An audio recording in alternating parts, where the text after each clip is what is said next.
So, kararating lang natin sa spot mga kap. At this point, I just stepped down from the boat into the water. Load and make ready.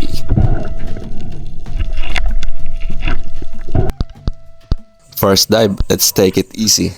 Huwag natin biglayin.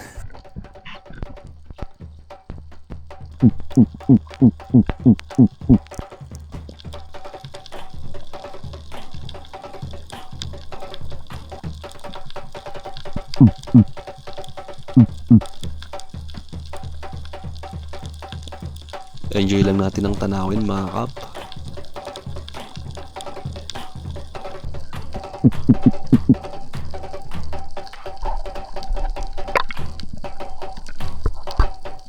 So ayun na nga, may nagpakita. First fish for today.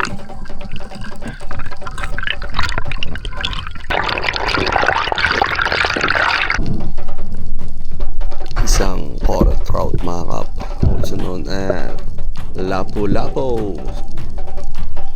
Kung di ako nagkakamali, siguro nasa mga 1 kilo na rin.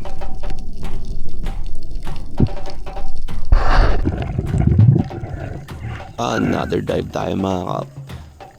Di tayo banda sa medyo malalim. At dahan-dahan ko ang ginapang mga kap, itong malaking bato na to, hanggang sa isang napakalaking pawikan mga kap. Napakaswerte natin dahil nakasumpong tayo ng ganitong nilalang sa ilalim ng dagat. Move on tayo kay Ninja Turtle. It's time to hunt.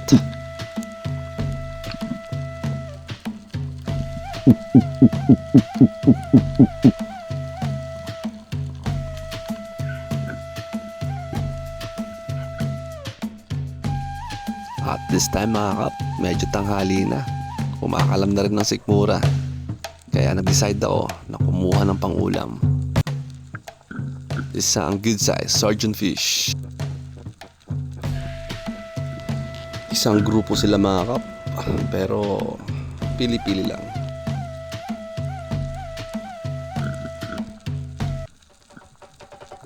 At pumili nga tayo mga kap ng medyo malaki.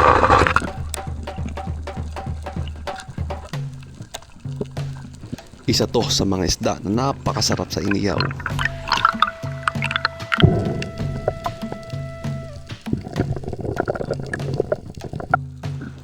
After natin masecure mga kap, another dive ulit tayo. Same spot mga kap, another one.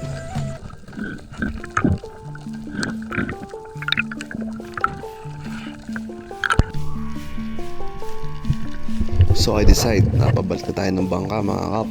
At may nadaanan naman tayo na isang pusit. Goods na rin to, pandagdag sa ulam mga kap.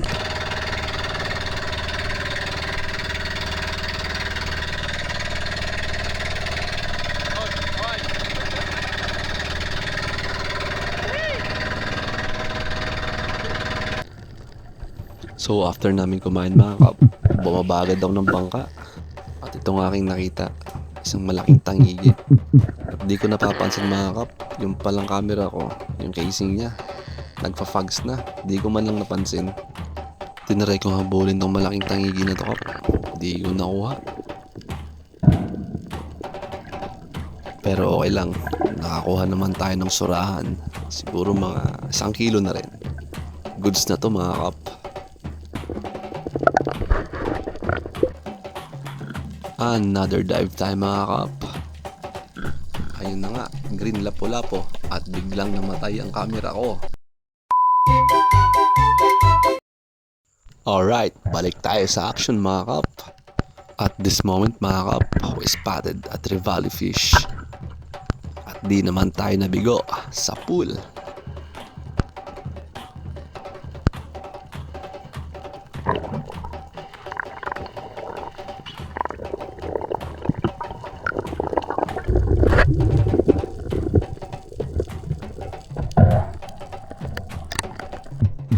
Sinubukan kong habulin ito mga kap, dugto tuna, pero di ko nakuha mga kap.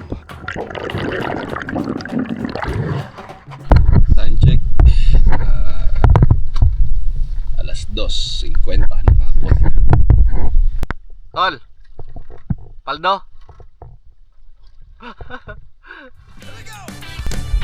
Halina't sumayaw sa ilalim ng araw.